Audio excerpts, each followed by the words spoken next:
Hello everyone.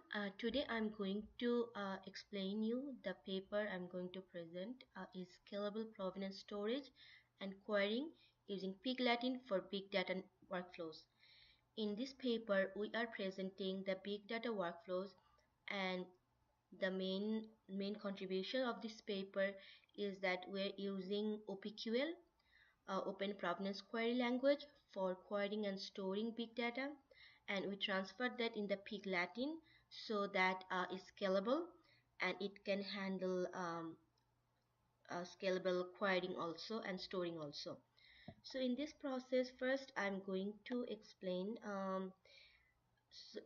the main contributions of the papers. Number one, we have transformed OPQL to Pig Latin program. Number two, we supported ProfDM model. And number three, we present an architecture. And number four is our experimental section where we get the data from UTPB benchmark, and we have done the experiment based on the prof data generated by UTPB. First of all, I want to mention about the prof models. So before we have OPM model, but now as we go on we have the ProfDM model. It has before we called agent and process, where we call now entity and activity, and also based on the relations there are few more relations when you see in ProfDM. So in the picture you can see both picture side by side to make a good comparison. If you see in there, like for the agent, there's one additional acted on behalf of, which was not there before. So there are few more relations in there. And one other good thing about ProfDM is it stores the provenance of provenance. But this on this paper we are not going to that level. We are on the core ProfDM model. So for the next section, here is the overall architecture when we're transforming from OPQL to Pig, and we call that OPQL Pig architecture. In here, if you can see, we can get the data models from all kind of from triple RDF triple, and then we load the data to the in here. If you can see, Hadoop distributed file system. After data is loaded on the Hadoop distributed file system, the query, then next phase is the query, and all these together we call OPQL Pig system. And in the query it goes to the OPQL parser and then transform to the Pig Latin. Below I have the way all the codes algorithm how I transformed from OPQL to Pig Latin. I'll explain it later. So and in here if you can see Apache Pig and query execution, how that can be done in the architecture. Next level, in the Pig is already underlined. MapReduce framework is underlined over there, and it's working on Apache Hadoop. So in the architecture, if you can see, this is the full architecture of how we can transform from OPQL to Pig Latin by storing and querying. So for the next stage, I would like to say that so here's the equations for our ProfDM model. So if you can see, so I explained some of the relations over here. So from activity to entity, from entity to activity, used, was generated by, was controlled by. So these are the relation.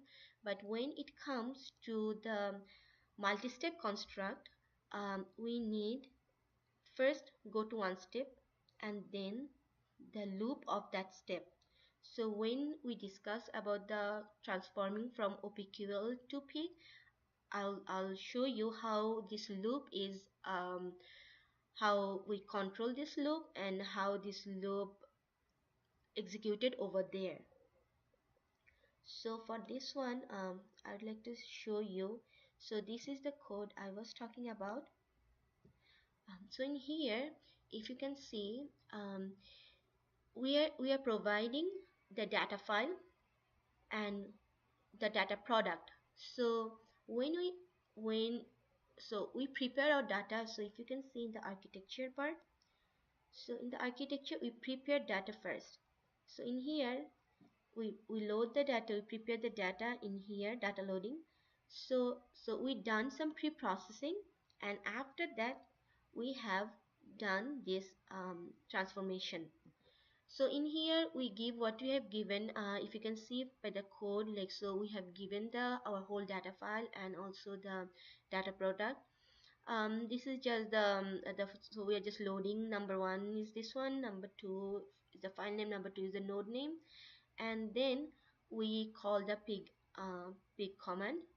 And in here what we have done, we actually handle the loop in here, and we use the Hadoop file structure, and we transform. So this one is specifically right here, we say wdf.star. So we are giving that was derived from. So for the multiple iteration, you need to go one step, and then from there getting all the nodes from there. So when it comes here, so I can show you for single step construction, and then go to the multi-step. So this function 2 is for the single step construction. In here, starting node and ending node, we also mention the type of the nodes. Is it entity or is it activity?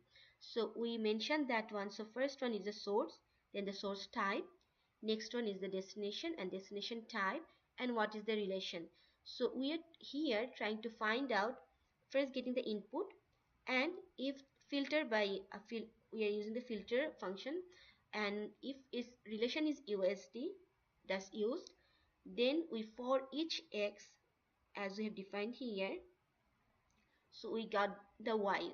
So in here we get the next the relation. So if we give x, we'll get the y from there. So when we go to the multi-level one, so for each x we store it. So if you can see in here, we load that one. Is this is just the typical pig Latin syntax. Then we load one x here, then we filter by was derived from, and the other one we got here, and we filter by, and then we do the join based on the destination. So and then for each z, as you can see from here, we generate the result, and we store it in the my result usd in that folder, so that all the results, all the files are to be there. And so after we store that, then how can we do the union of both? So because in here we want to get all the, so suppose the query is we want to get all the activities which are involved in the process, in the process of that metadata. So when we are using that, how can we get all the activities from them? So here we use the union construct, and in this code, if you can see, like, we are doing, we are gathering all the results, and last of all we are doing union. If you can see, for z and for t, you make the union and put the final result in the result attribute. So that's the code.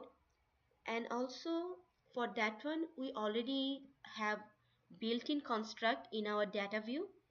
So in there, I can also show you, let me show you in different video, but in this video just explain it. So in here you can see we have a USD construct. So there's default construct we in the built-in we develop, and then we get the our data set, and then the query, and we get the final result in our Dropbox. So we can also we can get the result from the Dropbox, and we can also store the result to Dropbox. In that way, it's more easy for the developers to to as the built-in construct is already there, just to drag and drop and do the query. They don't need to deal with any underlying complexity of how to do it. They can just drag and just to see, like, the result of that construct. So basically this is the way it is. And so this graph is just to show, like, we are getting this data from UTPB, so we are just showing it's a very big data. We get the triples in millions and the size of the data in megabytes. So as you can see, we handle very big data over here, and we get the result based on the big data.